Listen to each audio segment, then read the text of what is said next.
জগন্নাথ দর্শন করলেন মহাপ্রভু, কিন্তু রথযাত্রার জন্য অপেক্ষা করলেন না। ও মায়েরা, যে কোনো মানুষ পুরীতে যদি থাকে তাহলে তার প্রথম কাজটা তো হওয়া উচিত আগে একবার রথযাত্রা দর্শন। কি বলেন? মনে করুন আপনি চাকরি পেয়েছেন পুরীতে, এমন একটা চাকরি পেয়েছেন পুরীতে আপনার পোস্টিং, তাহলে আপনার জীবনের পুরীতে প্রধান কাজটা কি হওয়া উচিত? একবার রথযাত্রাটা দেখা। কিন্তু চৈতন্যদেব পুরীতেই সারা জীবন কাটাবেন, অথচ পুরীতে যাবার পর তিনি রথযাত্রা দর্শন করলেন না। এইগুলো আমাদের জানা থাকে না।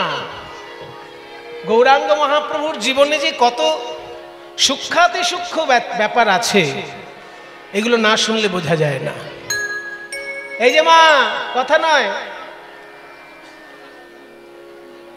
জগন্নাথ দর্শন করলেন মহাপ্রভু, কিন্তু রথযাত্রার জন্য অপেক্ষা করলেন না। কেন? মহাপ্রভু সন্ন্যাস নিয়েছেন কোন মাসে? বলে বাবা ওইসব আমাদের মনে থাকে না, কীর্তনে আসি, শুনে বাড়িতে চলে যাই, আবার ভুলেও যাই। আচ্ছা, মহাপ্রভু জন্ম নিয়েছেন কোন মাসে? সেইটা তো মনে থাকা উচিত। ফাল্গুনী পূর্ণিমায় মহাপ্রভুর জন্ম, এই পর্যন্ত সবার জানা যে দোল পূর্ণিমায় চৈতন্যদেব জন্মগ্রহণ করেছেন, কিন্তু সন্ন্যাস নিয়েছেন কোন মাসে সেটা তো জানা নেই।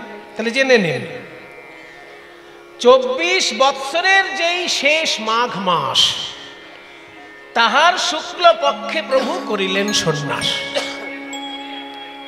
হ্যাঁ, 24 বৎসরের যেই শেষ মাঘ মাস, তাহার শুক্ল পক্ষে প্রভু করিলেন সন্ন্যাস। এইটুকু শুধু মুখস্থ রাখবেন যে মহাপ্রভুর যখন 24 বছর বয়স হয়েছে, সেই বয়সের মাঘ মাসে শুক্লপক্ষে তিনি সন্ন্যাস গ্রহণ করেছেন।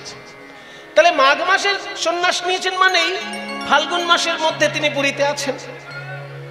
চৈত্র, বৈশাখ, জ্যৈষ্ঠ, আষাঢ়, আষাঢ় মাসে রথযাত্রা হবে।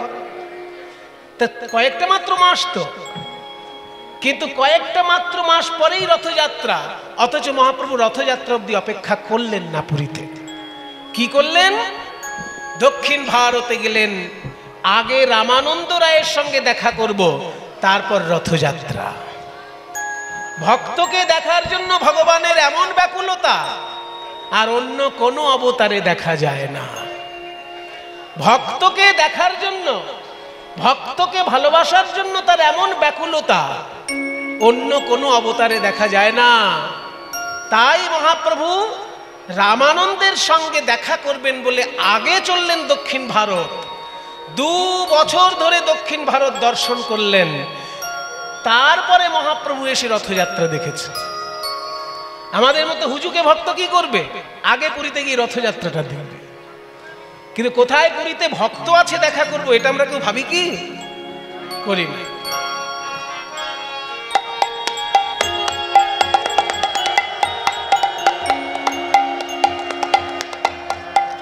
জয় জগন্নাথ স্বামী নয়ন পথগামী ভব তুমে জগন্নাথ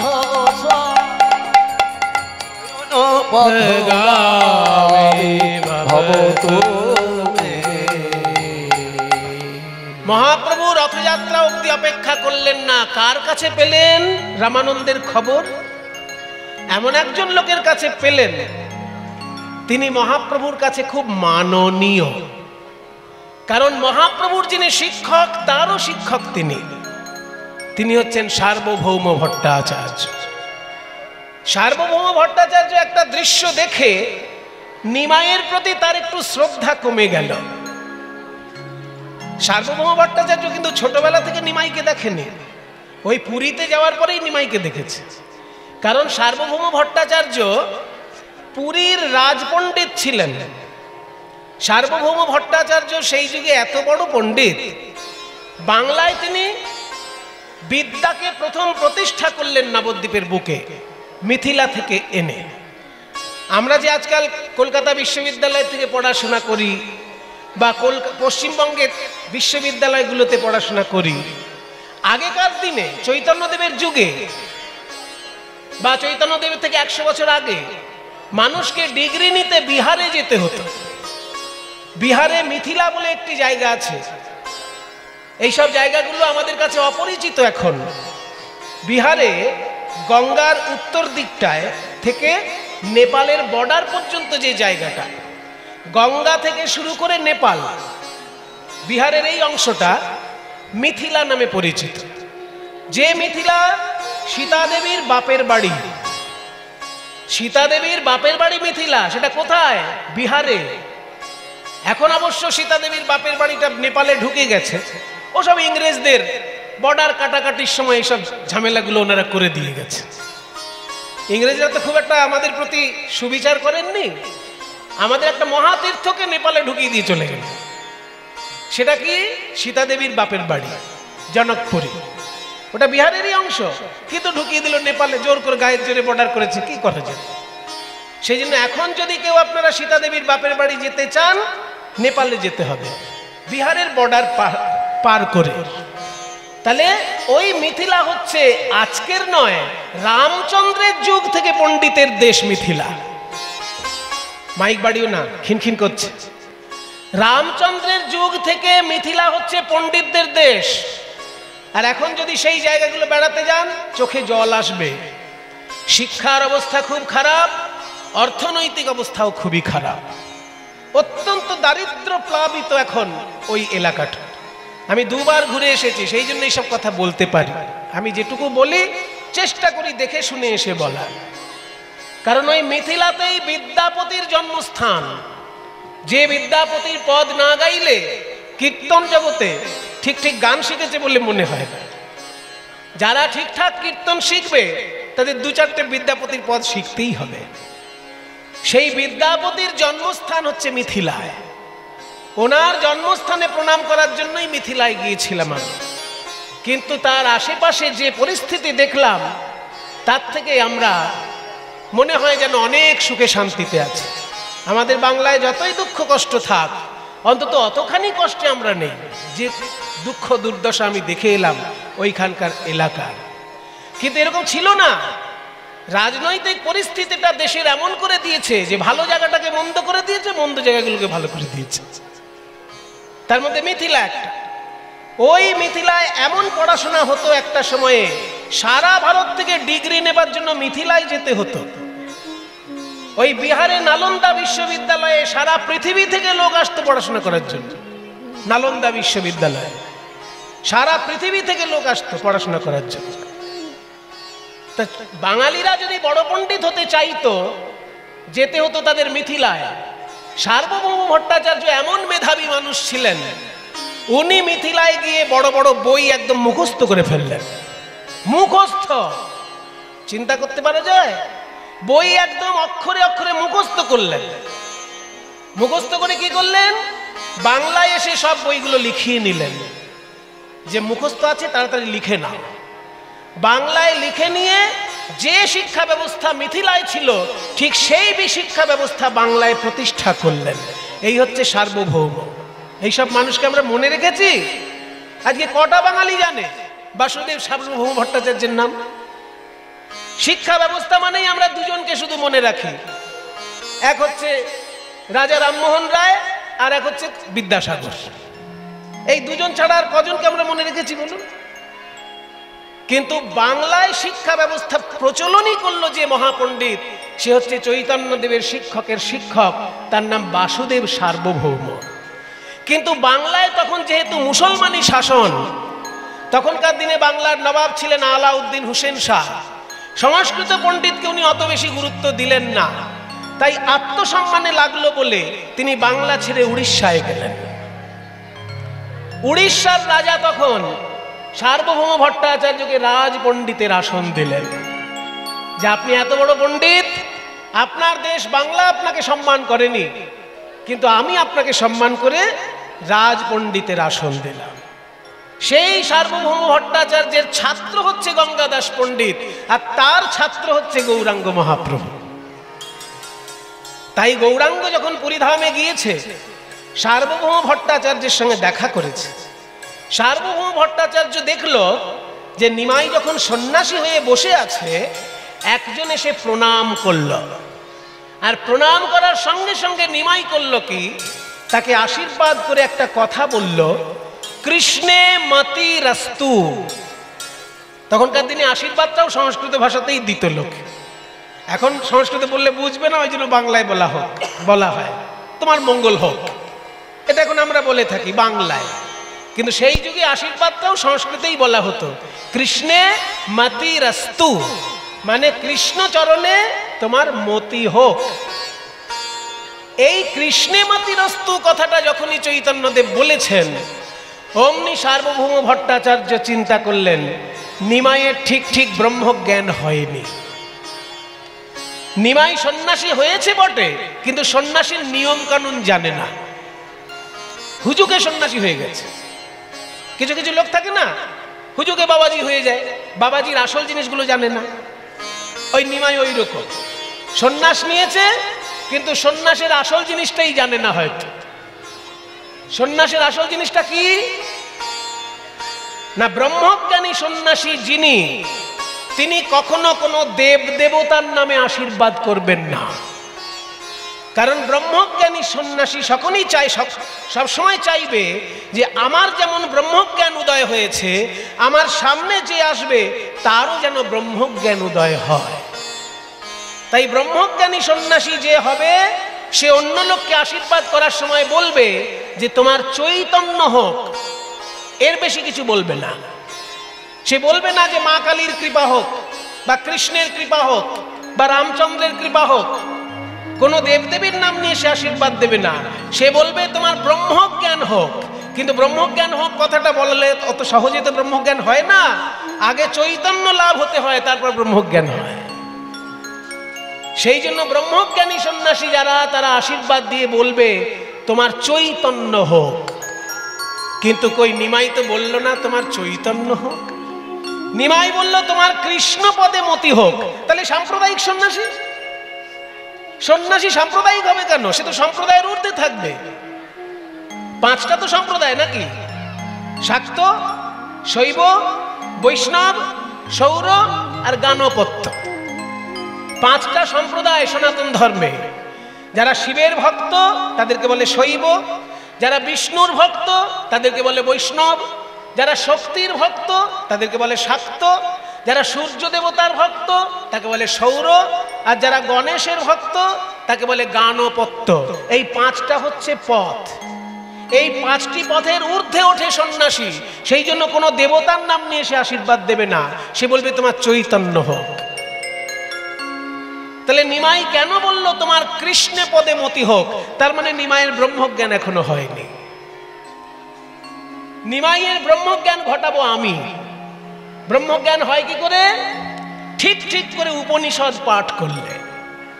আমাদের বেদের দুটি ভাগ, বেদের প্রথম ভাগকে বলা হয় কর্মকাণ্ড, আর দ্বিতীয় ভাগকে বলা হয় জ্ঞানকাণ্ড।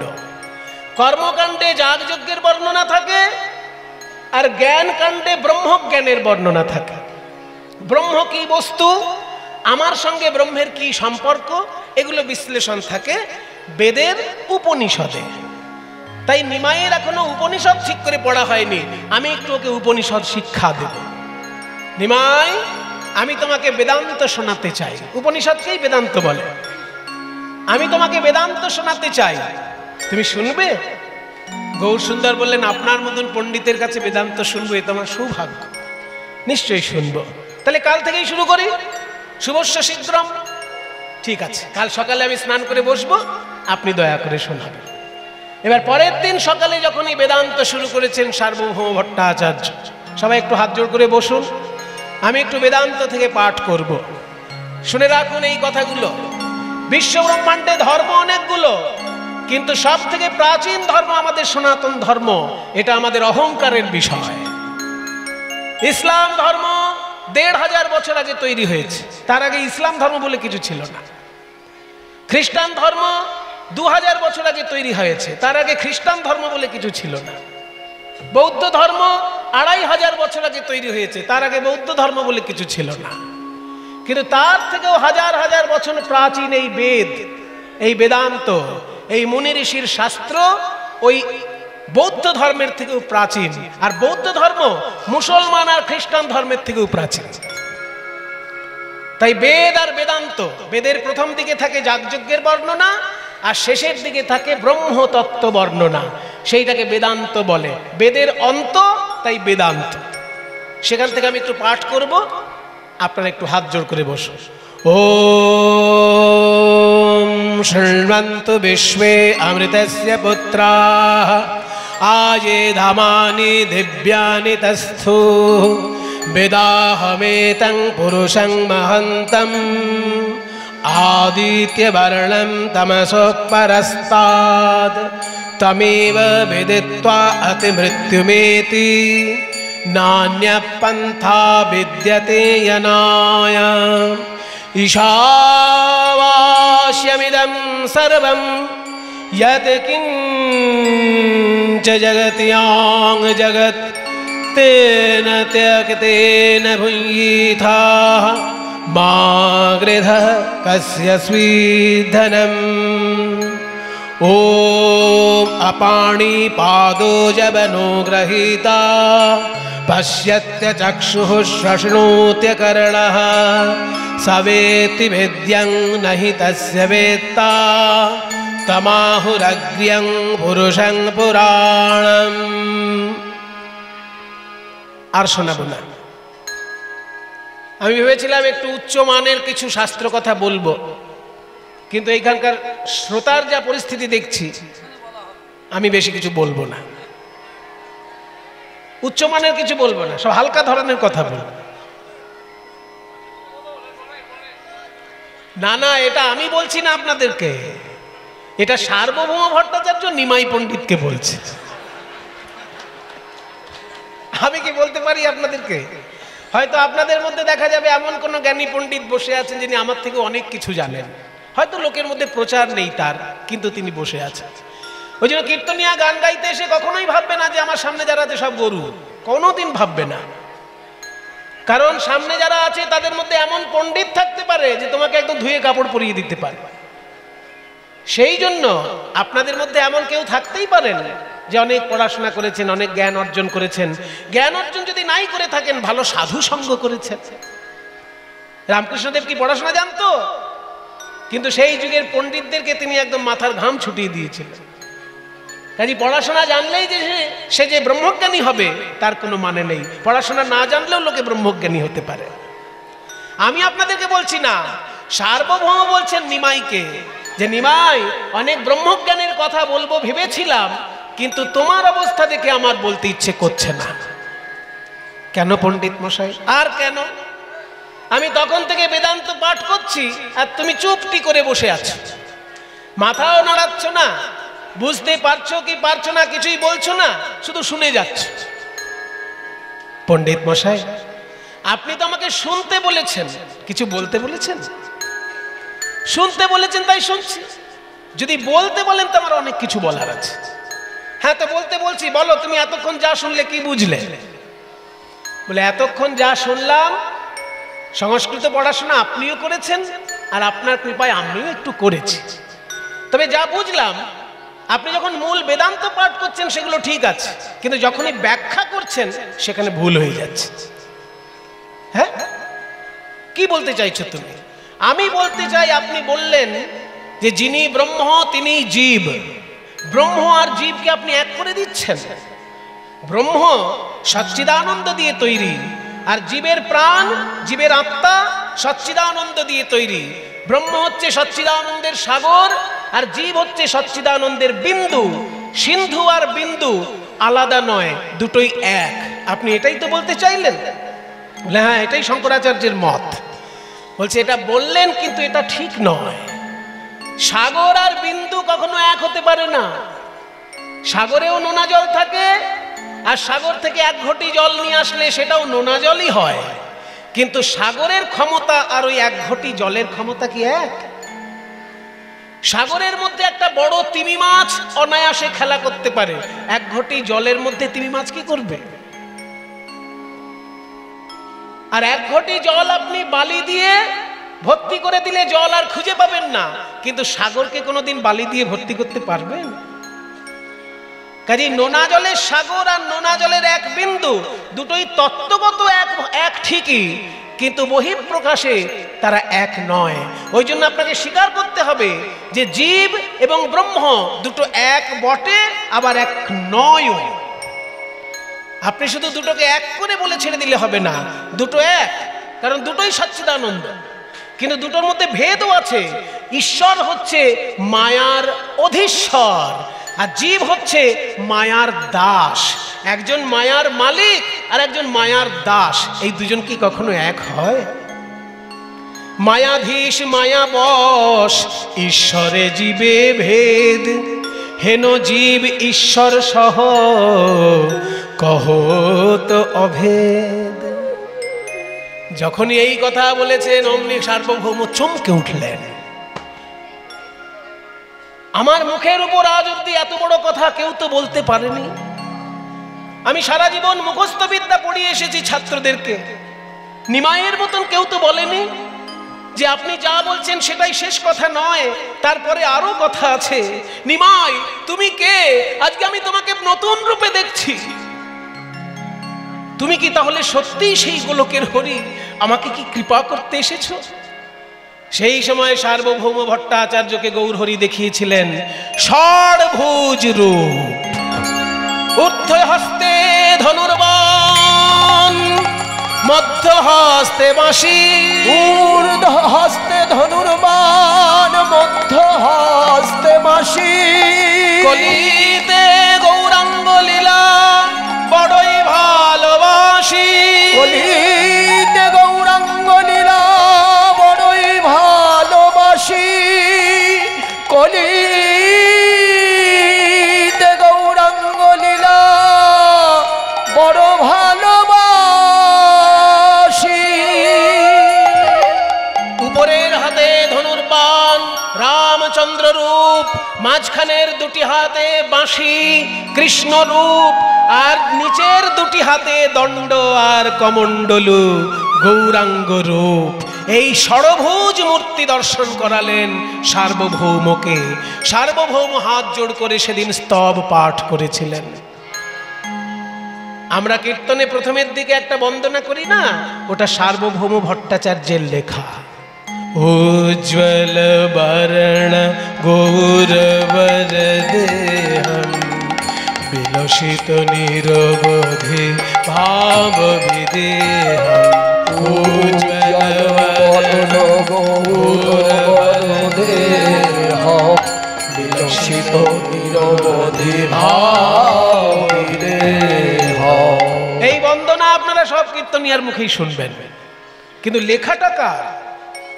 গৌরাঙ্গ মহাপ্রভুর শিক্ষকের শিক্ষক সার্বভৌম ভট্টাচার্য।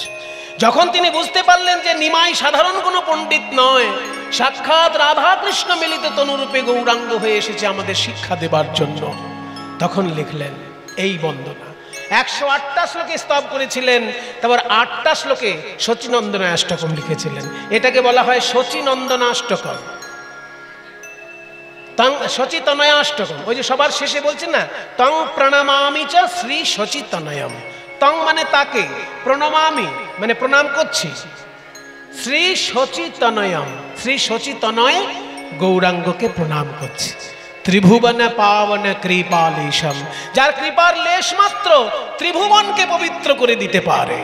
ত্রিভুবন পাবন কৃপালেশম, ত্রিভুবন পাবন কৃপালেশম। তং প্রণমামি চ শ্রী শচীতনয়ম। উজ্জ্বল বরণ গৌরবর দেহম, বিলসিত নিরবধি ভাব বিদেহম। নিমাই বাঁশিটা বাড়াও, কি করে রেখেছো? কমাতে বলেছি তো একদম মাটিতে মিশিয়ে দিয়েছো, বাড়াও। হ্যাঁ ঠিক আছে। নিমাই আমি তোমাকে আঘাত দিয়েছি নিমাই। আমি ভেবেছি তুমি পড়াশোনা ভালো করে করনি, তাই তোমাকে বেদান্ত শোনাতে গেলাম। শেষকালে দেখলাম তুমি এতটা বেশি বুঝেছো, আমিও তোমার মতন বুঝে উঠতে পারিনি। নিমাই আমি বুড়ো মানুষ, আমি তোমাকে ঠিক চিনতে পারিনি, কিছু মনে করো না। তবে তোমাকে আমি একটা সন্ধান দিতে পারি। দক্ষিণ ভারতে একজন ভক্ত আছে, তার নাম রামানন্দ রায়। সে অনেক গভীর কৃষ্ণ তত্ত্ব কথা জানে। আমার সামনে 2-4 বার বলতে চেষ্টা করেছে, আমি ওসব পাত্তা দিইনি। ওই কৃষ্ণ ভক্তির কথাগুলো বোকা লোকের কাজ, এই ভেবে আমি ওদেরকে সবসময় এড়িয়ে গেছি। কিন্তু আজকে আমি বুঝতে পেরেছি যে কৃষ্ণ ভক্তির কথা বোকা লোকের কাজ নয়। তুমি আনন্দ পাবে ওই রামানন্দের সঙ্গে যদি একবার দেখা করো। আমি তোমার সঙ্গে তর্ক করে খোঁচা দিয়ে দিয়ে তোমার বুকে ঘা করে দিয়েছি, কিন্তু সেই ঘায়েতে মলম দেবার মতো ক্ষমতা আমার নেই। মলম যদি কেউ দিতে পারে, প্রলেপ যদি কেউ দিতে পারে, তার নাম রামানন্দ রায়। তুমি দক্ষিণ ভারতে যাবে, আমি যে কষ্ট তোমায় দিয়েছি তোমার সঙ্গে তর্ক করে, ওই কষ্ট দূর হবে রাধা কৃষ্ণের তত্ত্ব শুনে রামানন্দের কাছে। এই যে সার্বভৌম বলে দিলেন একবার রামানন্দের নাম, এর আগে কিন্তু মহাপ্রভু রামানন্দের নাম শোনেননি। ওই রামানন্দের নাম শোনার সঙ্গে সঙ্গে মহাপ্রভু ভাবলেন, আগে আমি রামানন্দের সঙ্গে দেখা করব, তার মুখে কৃষ্ণ তত্ত্ব শুনবো, তারপর আমি রথে জগন্নাথকে দেখব। আগে আমি রথযাত্রা দেখব না, আগে আমার কাছে ভক্ত, তারপর ভগবান। তাই মহাপ্রভু দক্ষিণ ভারতে চললেন। কৃষ্ণ কেশব কৃষ্ণ কেশব কৃষ্ণ কেশব পাহি মাম, রাম রাঘব রাম রাঘব রাম রাঘব রক্ষ মাম। কৃষ্ণ কেশব কৃষ্ণ কেশব কৃষ্ণ কেশব পাহি মাম, রাম রাঘব রাম রাঘব রাম রাঘব রক্ষ মাম। কৃষ্ণ কেশব কৃষ্ণ কেশব কৃষ্ণ কেশব পাহি মাম, কৃষ্ণ কেশব কৃষ্ণ কেশব পাহি মাম, রাম রাঘব রাম রাঘব রাম রাঘব রক্ষ মাম। রাম রাঘব রাম রাঘব রাম রাঘব রক্ষ মাম। হে কৃষ্ণ করুণা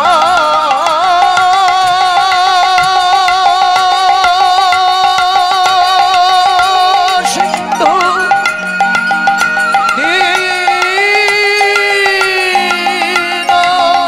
দীনবন্ধু জগৎপতে,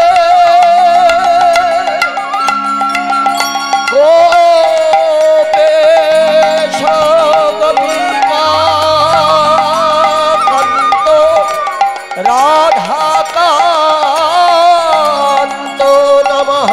হে রাম রাঘব রক্ষ মাম, রাম রাঘব রক্ষ মাম। কৃষ্ণ রাম কেশব রাঘব পাহি রক্ষ মাম, মাম। রাম রাঘব রক্ষ মাম। কৃষ্ণ কেশব পাহি মাম, রাম রাঘব রক্ষ মাম। কৃষ্ণ কেশব পাহি মাম, রাম রাঘব রক্ষ মাম। রাম রাঘব রাম রাঘব রাম রাঘব রক্ষ মাম। রাম রাঘব রাম রাঘব রাম রাঘব রক্ষ মাম।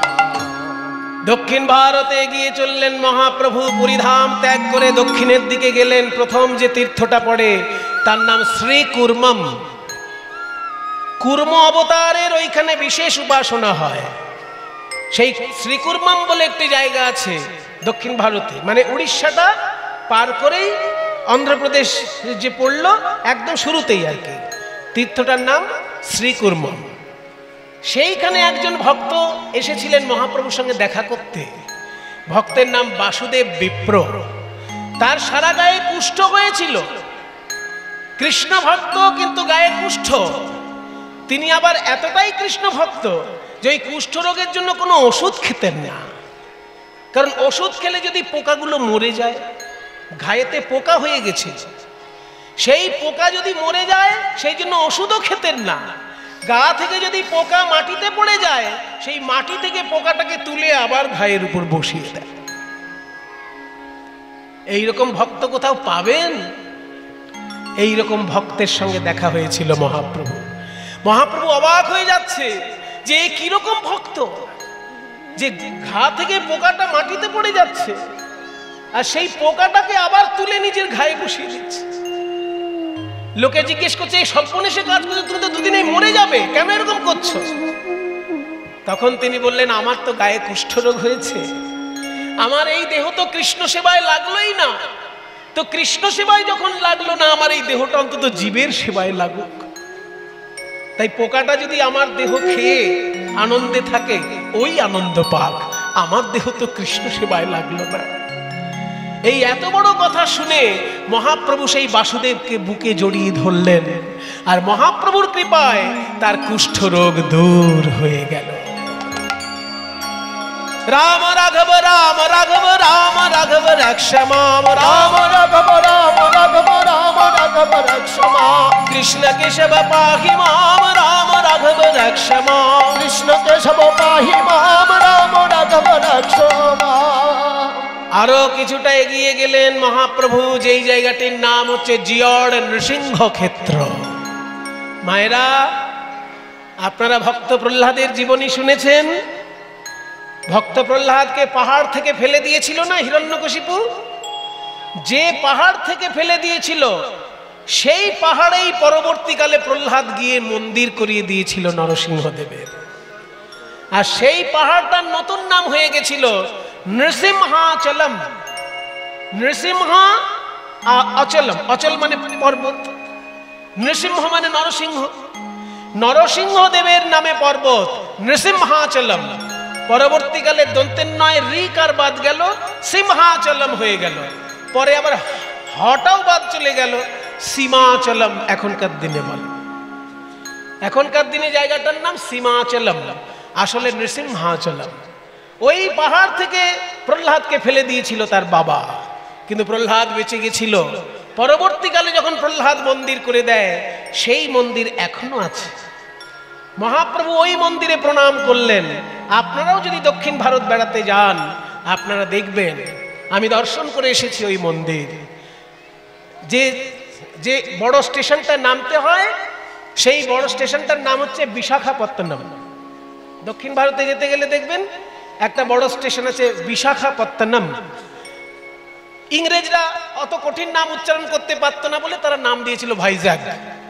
ওই জন্য সবাই এখন ভাইজ্যাগ বলে। ইংরেজদের শেখানো নাম ভাইজ্যাগ, আসলে ভাইজ্যাগ তো নয়, কথাটা হচ্ছে বিশাখাপত্তনম। বিশাখা, বিশাখা নয়, ক্ষয়ে আকার হবে না, শুধু খ। এবার যেহেতু সাউথ ইন্ডিয়া উচ্চারণ তো সেজন্য একটু অকারটা আকারের মতন শোনায় আর কি। বিশাখাপত্তনম, কথাটা হচ্ছে বিশাখ, বিশাখা নয়। বিশাখ আর বিশাখা আলাদা জিনিস। বিশাখা হচ্ছে রাধারানীর এক সখী, ললিতা বিশাখা। আর বিশাখ আকারটা যদি বাদ দেন, তার মানে হবে কার্তিক ঠাকুর। কার্তিক ঠাকুরের এক নাম বিশাখ। যেহেতু ওই তীর্থটা কার্তিক ঠাকুরের পুজোর বিশেষ তীর্থ, ওই জন্য তীর্থটার নাম বিশাখাপত্তনম। এবার ইংরেজরা ওসব উচ্চারণ করতে পারতো না বলে তারা ভাইজাগ ভাইজাগ ভাইজাগ এরকম একটা নাম দিয়ে দিয়েছিল। সেই বিশাখাপত্তনম স্টেশনে নেমে একটু উল্টে আসতে হয়, সীমাচলম বলে একটা নতুন ছোট স্টেশন আছে। ওই পর্যন্ত ট্রেন যেতে পারে, কিন্তু বাস উপরে যাবে না। বাস গিয়ে পাহাড়ের নিচে নামিয়ে দেবে। তারপর সরকারি বাস আছে, পাহাড়ের নিচে থেকে উপরে নিয়ে যাবে। ওখানে সরকারি আলাদা বাস আছে, যেগুলো পাহাড়ের উপরে একদম মন্দির পর্যন্ত নিয়ে যায়। সেই বাসে গিয়ে একদম মন্দিরে পৌঁছে যাবেন, নরসিংহ মন্দির। যে পাহাড় থেকে প্রহ্লাদকে ফেলে দিয়েছিল সেই পাহাড়টা। মহাপ্রভু ওখানে প্রণাম করেছিলেন, তার পদচিহ্ন ওখানে পূজিত হচ্ছে।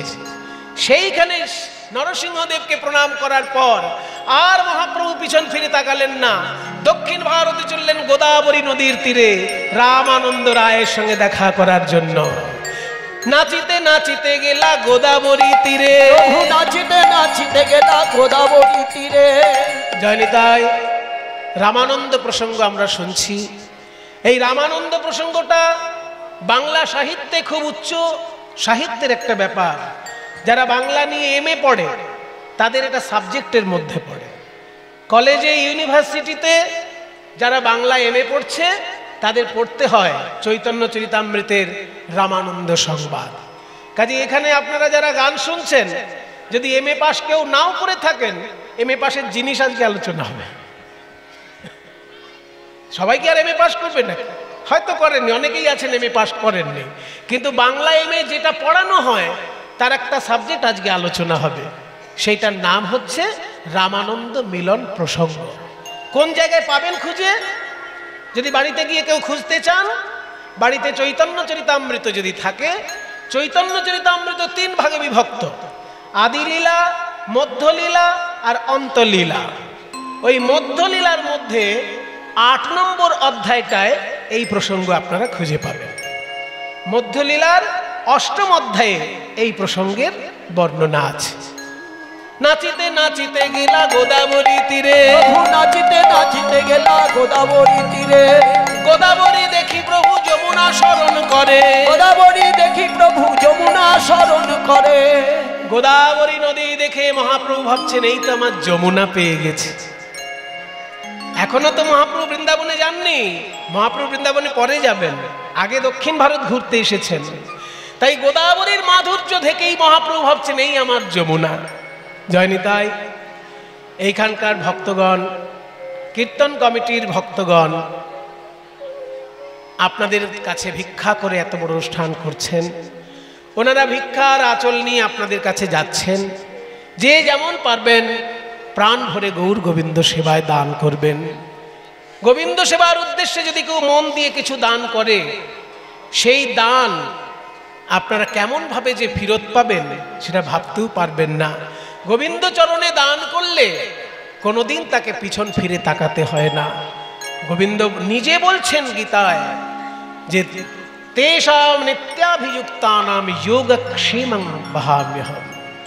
তারা যা পাবে তা তো আমি দেবই, যেটা তাদের পাবার কথা নয় সেটাও আমি তাদেরকে দেব, যারা এক মনে আমাকে ভালোবেসে আমাকে ডাকবে। এটা ভগবানের নিজের কথা। ওনারা যাচ্ছেন ভিক্ষার আঁচল নিয়ে, যে যেমন পারবেন দান করবেন। গোদাবরী নদী দেখে মহাপ্রভু ভাবছেন এই তো আমার যমুনা।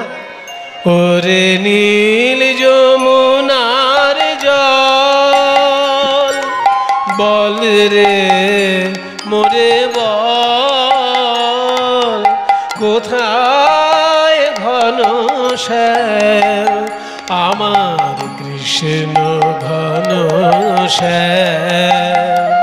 ওরে নীল যমুনার জল, বল রে মোরে বল, কোথায় ঘন শ্যাম আমার কৃষ্ণ ঘন মায়েরে তুলো তুলে দাও।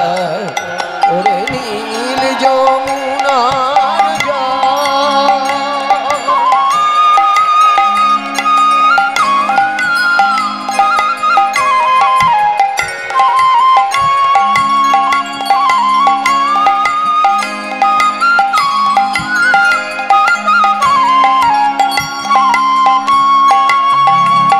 আমি বহু আশায় বুক বেঁধে যে এলাম, এলাম ব্রজধাম আমার কৃষ্ণ ঘন শ্যাম।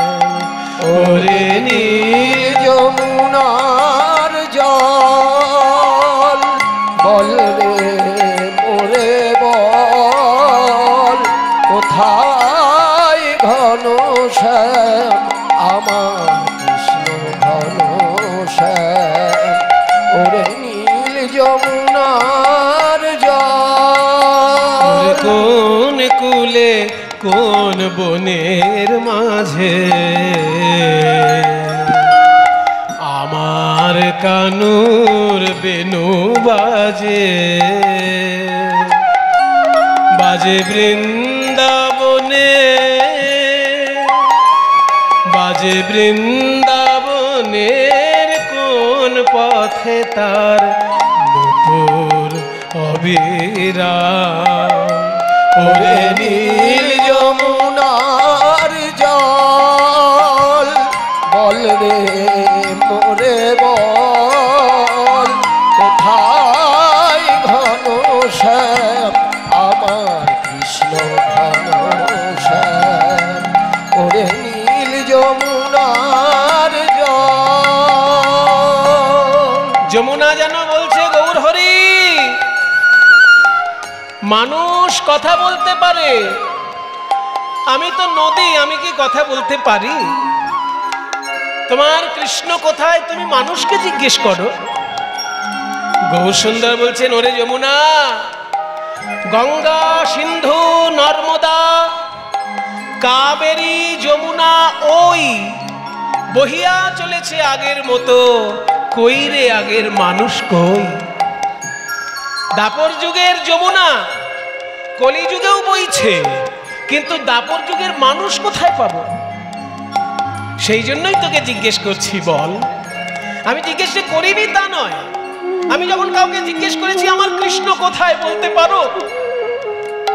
সে আমার মুখের দিকে তাকে হয় আমাকে পাগল ভেবেছে, নয় আমাকে মহাপুরুষ ভেবেছে, কিন্তু কেউ উত্তর দিতে পারেনি।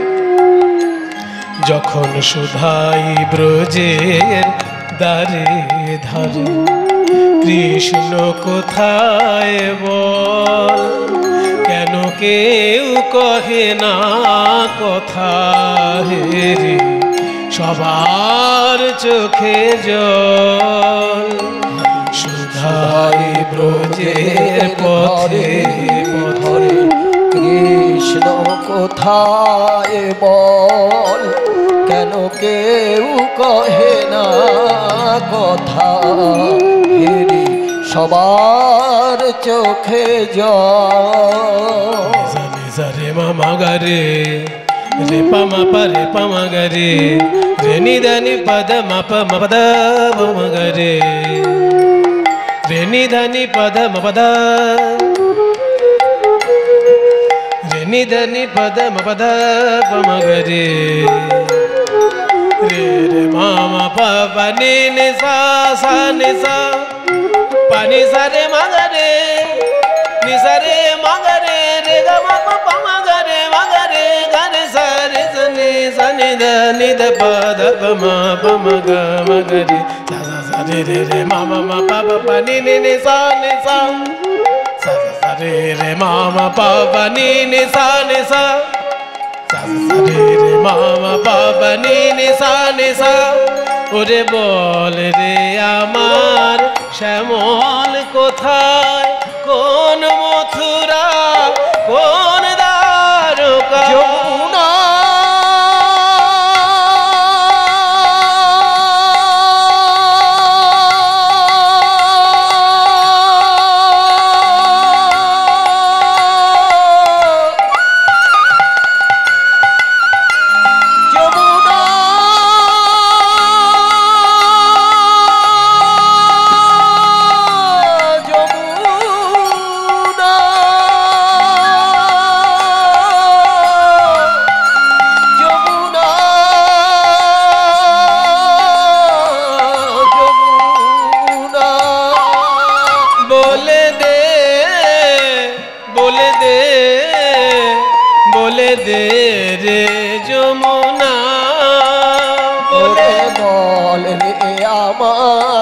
শ্যামল কোথায়, কোন মথুরায়, কোন দ্বারকায়? আমি কোথায় গেলে শুনতে পাবো রাধা রাধা রাধা?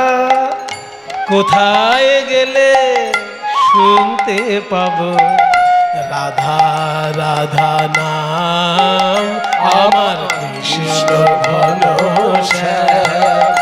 ওরে নীল যমুনার জল, ওরে নীল জল, যমুনা দেখিয়া প্রভু, গোদাবরী দেখি হইল যমুনা শরণ, গোদাবরী দেখি প্রভু যমুনা স্বরূপ, আর তার তীরে মহাপ্রভু করেন নর্তন, করেন দর্পণ।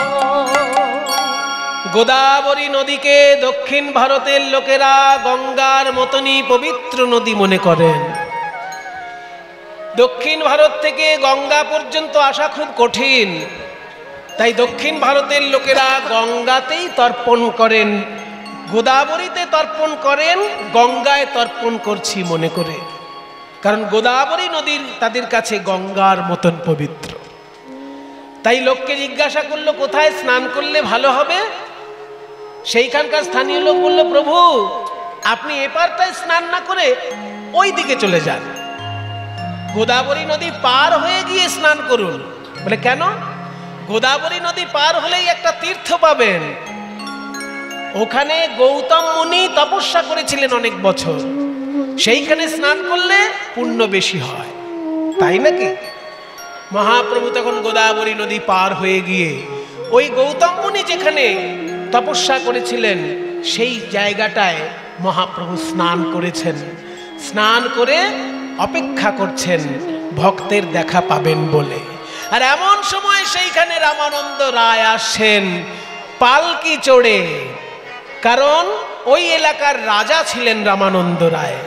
হেনকালে আইলা তথায় রামানন্দ রায়, হেনকালে আইলা তথায় রামানন্দ রায়, হেনকালে আইল তথায় রামানন্দ রায়, হেনকালে আইলা তথায় রামানন্দ রায়। সঙ্গীগণ সঙ্গে আইলা বাজনা বাজায়, সঙ্গীগণ সঙ্গে আইলা বাজনা বাজায়, সঙ্গীগণ সঙ্গে আইলা বাজনা বাজায়, সঙ্গীগণ সঙ্গে আইলা বাজনা বাজায়, সঙ্গীগণ সঙ্গে আইলা বাজনা বাজায়, কিবা সঙ্গীগণ সঙ্গে আইলা বাজনা বাজায়। এলো রামানন্দ, রামানন্দ ধরে না আনন্দ, এলো রামানন্দ, ধরে নাই আনন্দ, এলো রামানন্দ, প্রভুর ধরে নাই আনন্দ, এলো রামানন্দ, প্রভুর ধরে নাই আনন্দ, হায় উদয় হলো প্রেমানন্দ, ধরে নাই আনন্দ হলো প্রেমানন্দ, উদয় উদয় আনন্দ, উদয় হলো প্রেমানন্দ, প্রভুর ধরে নাই আনন্দ, উদয় হলো প্রেমানন্দ, এলো রামানন্দ। ওই সঙ্গীগণ সঙ্গে করি বাজনা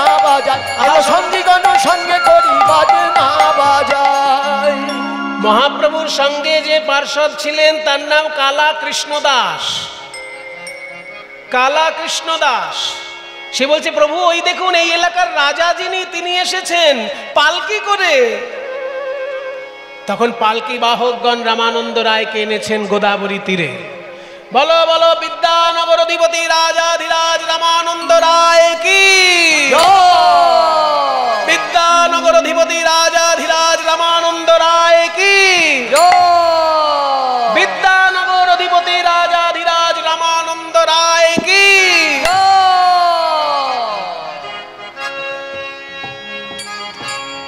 পালকির দরজা খোলা হচ্ছে, সবাই সাবধান। রাজা রামানন্দ রায় পদার্পণ করছেন গোদাবরী নদী তীরে। পালকির দরজা খুলে রামানন্দ রায় আসলেন নদী তীরে। এই অঞ্চলের তখনকার দিনে নাম ছিল বিদ্যানগর, কিন্তু এখনকার দিনে ওখানে বিদ্যানগর নামটা নেই।